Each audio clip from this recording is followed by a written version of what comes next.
Dave Villwock in the Budweiser. Appian Geronimo, Mitch Evans next to him.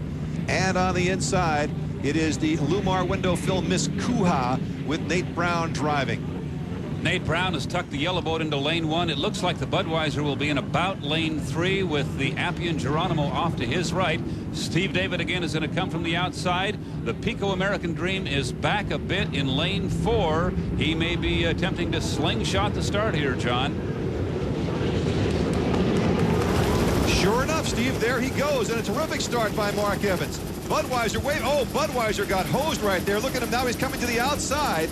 Dave Villwock's in trouble right away, and in the meantime, way out in the front, Pico American Dream. Mark Evans has got the lead on the inside. Mitch Evans in second place. Mark Evans went from lane 4 to about lane 1.5 at the apex of that turn. The boats on the inside got hosed down, and we understand there is some conversation now on the official radio. So we may have a penalty being called here, and we will try to sort that out for you. The leader on the water, though, is the Pico American Dream. This is a 5-lap final, so Dave Villwock in the Budweiser has time to try to catch back up, but these are not exactly slow boats in front of him. There's Stephen David and the Miss Molson now in third place behind the Evans boys. In that last turn, I saw Mitch Evans headed straight for the apex buoy. Looked like he might have hit it, but couldn't see it in the rooster tails. There might be a call there also. But look at this lead by the Pico American Dream. The Budweiser is not in our picture. He's running back in 4th place. A big upset in the brewing here.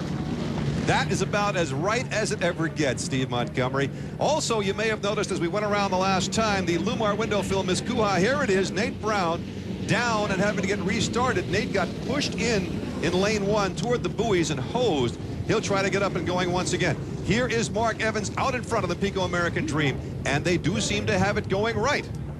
But we are receiving word of not 1 but 2 penalties. The Pico American Dream has apparently been disqualified because of the activity in the first turn. The second place boat on the water, the Appian Geronimo, has been set back a lap. He did hit that buoy. The leader may be the Miss Molson at this point. Everybody, though, is still running and running out in front, although not necessarily in first place or any place, as we watch Neil Duell's Eye in the Sky, is the Pico. Then here comes the Appian, then Stephen David, and coming up on the inside, Dave Villwock of the Budweiser. Now, Steve David and Dave Villwock may be racing for the lead back there in 3rd and 4th place. Here is Villwock.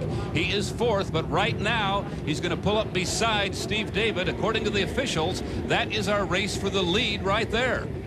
A fine how do you do, says Villwock, as both boats get a little bit light going around the turn here. Villwock sneaking just ahead by a nose, but then David steps it up into the turn. Out in front still, Mark Evans. At this moment, we're told disqualified, but he's not going to stop running. He would have received that word on his radio. Mitch Evans has been told that he is back a lap. Now Steve David swings wide in the Miss Molson, and the Budweiser got caught a little bit in bad water on the inside. There's your leader, according to the officials, right there. Stephen David once again pulling ahead of Dave Villwock of the Budweiser. The Budweiser had some difficulties, and now from Neil Duell's Eye in the Sky, looks like the Bud is running into some serious water trying to find a lane.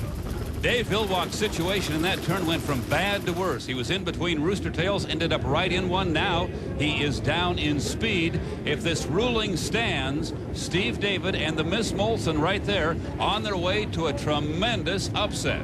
Wouldn't this be something? Stephen David pulling ahead of Mitch Evans and the Appian Geronimo, but keep in mind the Appian has at least another lap to run because of the penalty. And now it appears that Nate Brown is up and running once again in the Kuha Lumar window film. That's significant because with all these penalties, he could finish right up there somewhere. Now we have to keep an eye on Miss Budweiser. A little more than a lap to go. Dave Villwock is now out in open water where he can open it up and use that tremendous boat speed. Can he catch Steve David in the Miss Molson? Got a long ways to go. Stephen David driving the boat fairly light. So is Dave Villwock of the Budweiser trying to catch him.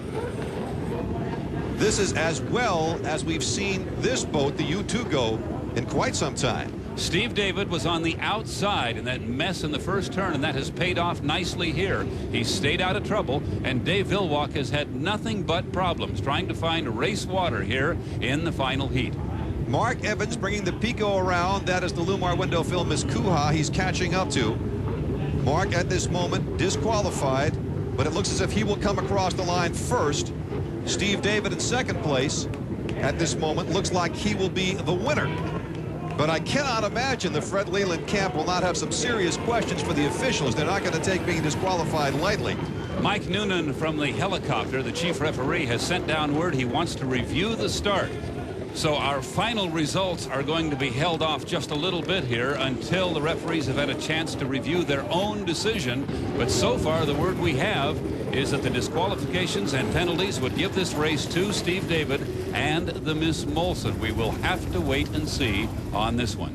Appian with a lap to go. Budweiser, therefore, comes across the line fourth, but in probably second place. Let's take a look at these results as it stands now. Molson would be in first, Appian Geronimo second, although they've been penalized a lap, and Budweiser third.